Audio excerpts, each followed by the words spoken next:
Hello दोस्तों, आपका GTC academy में स्वागत है। दोस्तों, अगर आप हमारे चैनल पर पहली बार विजिट कर रहे हैं तो चैनल को सब्सक्राइब करना ना भूलें और साथ ही साथ बेल आइकन को जरूर प्रेस करें, जिससे कि आपको अपकमिंग जो हमारी वीडियोस हैं उनका नोटिफिकेशन सबसे पहले मिले।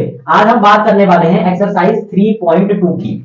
जो क्लास 10th का हमारा चैप्टर 3 है वो है दो चरों वाले रैखिक समीकरण। उसमें हमने क्वेश्चन नंबर फर्स्ट को बहुत ही अच्छे तरीके से सॉल्व किया है। आज हम बात करने वाले हैं क्वेश्चन नंबर सेकंड की। क्वेश्चन नंबर सेकंड है हमारे पास 2x plus 3y is equal to 11 और 2x minus 4y is equal to minus 24 को हल कीजिए और इसके m का वह मान ज्ञात कीजिए जिसके लिए y is equal to mx plus 3 हो।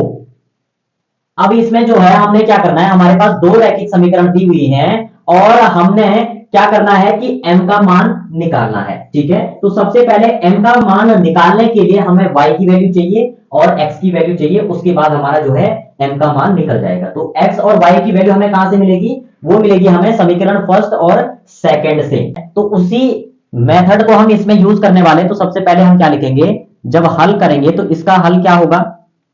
सबसे पहले समीकरण लिख देंगे 2x plus 3y is equal to 11। इसको मान लो समीकरण फर्स्ट।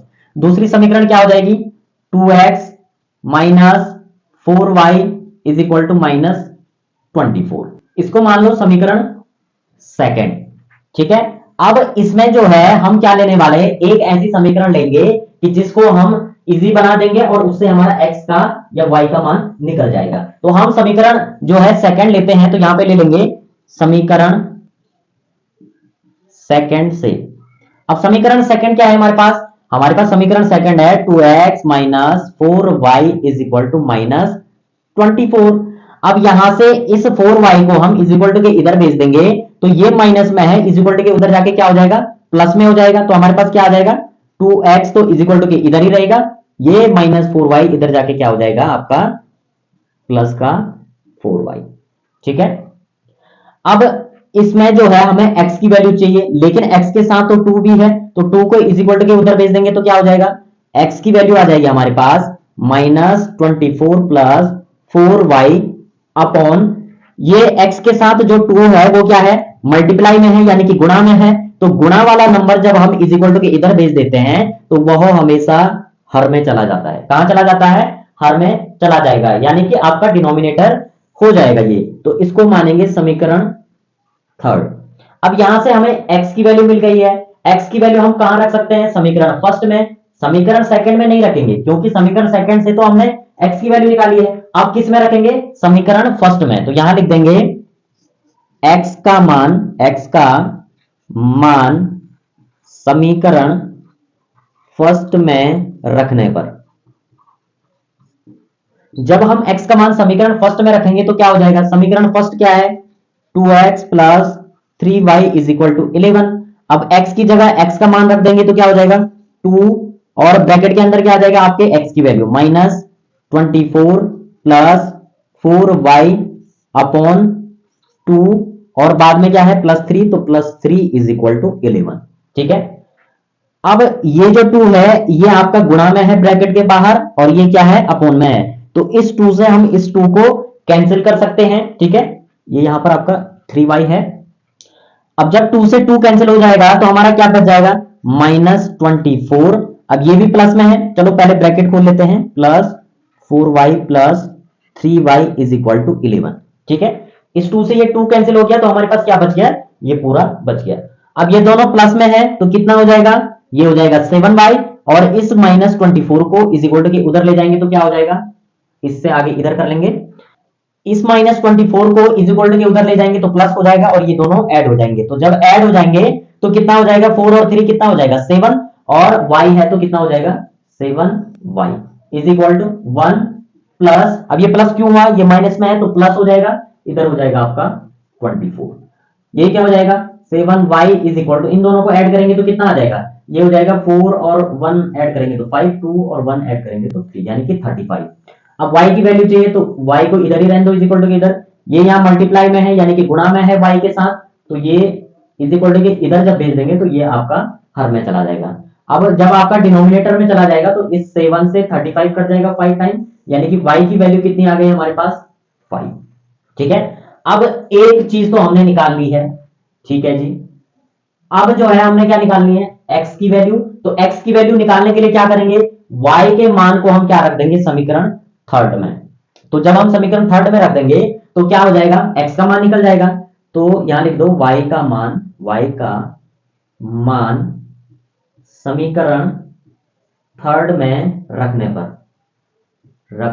पर जब हम y का मान समीकरण थर्ड में रख देंगे तो हमारे पास क्या आ जाएगा, समीकरण थर्ड क्या है हमारे पास, x इज इक्वल टू -24 और प्लस 4y अपॉन 2। y का मान यहां रख देंगे y की जगह, तो क्या आ जाएगा, x is equal to -24 plus 4 और ब्रैकेट के अंदर क्या आ जाएगी, y की वैल्यू अपॉन 2।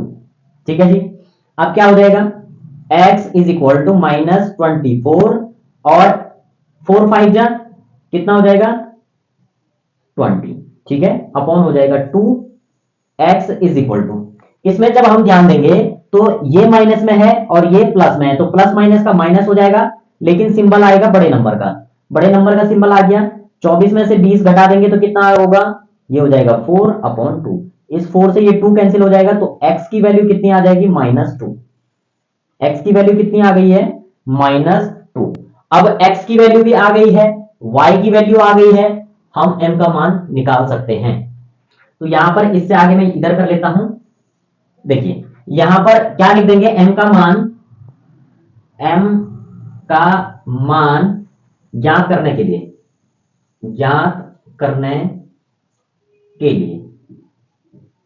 जब m का मान हम ज्ञात करेंगे तो क्या आ जाएगा, समीकरण क्या है हमारे पास, y is equal to m x plus 3, ठीक है।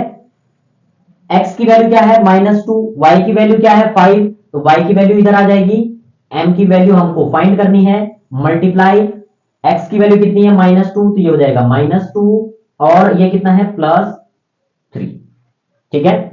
अब सिंपली क्या हो जाएगा, ये जो +3 है इज इक्वल टू इधर आ जाएगा, तो 5 - 3 इज इक्वल टू इस m की मल्टीप्लाई इसके साथ हो जाएगी, तो -2m हो जाएगा, ठीक है।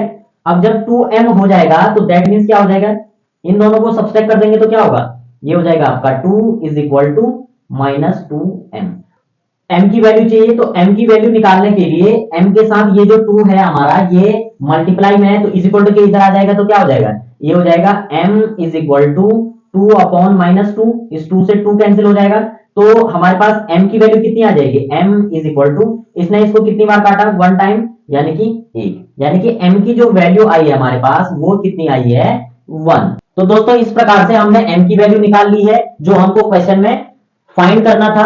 लेकिन उससे पहले जो जो चीजें हमने करी, क्या क्या करी, सबसे पहले हमारे पास 2 रैखिक समीकरण दी हुई थी, हमने 2 समीकरण ली और पहले वाले को समीकरण फर्स्ट मान लिया और दूसरे वाले को समीकरण सेकंड। फिर हमने समीकरण सेकंड को सॉल्व किया, इस समीकरण सेकंड से हमें x की वैल्यू मिल गई। अब हमने इस x का मान जो है समीकरण फर्स्ट में रख दिया। अब जब हमने x का मान समीकरण फर्स्ट में रखा तो हमारे पास y की वैल्यू मिलके आ गई, ठीक है, y की वैल्यू निकल गई। अब इस y की वैल्यू को हमने समीकरण थर्ड में जो हमने ये बनाई थी, तो हमने समीकरण थर्ड में रख दिया, तो वहां से हमारे पास x की वैल्यू मिल गई। जब x की वैल्यू मिल गई तो x और y की वैल्यू मिल जाने के बाद हमने क्या किया कि इसमें से हमने क्या करना था, m की वैल्यू निकालनी थी, तो x और y की जो वैल्यू थी वो हमने इसमें पुट कर दी और हमारे पास m की वैल्यू कितनी आ गई, -1।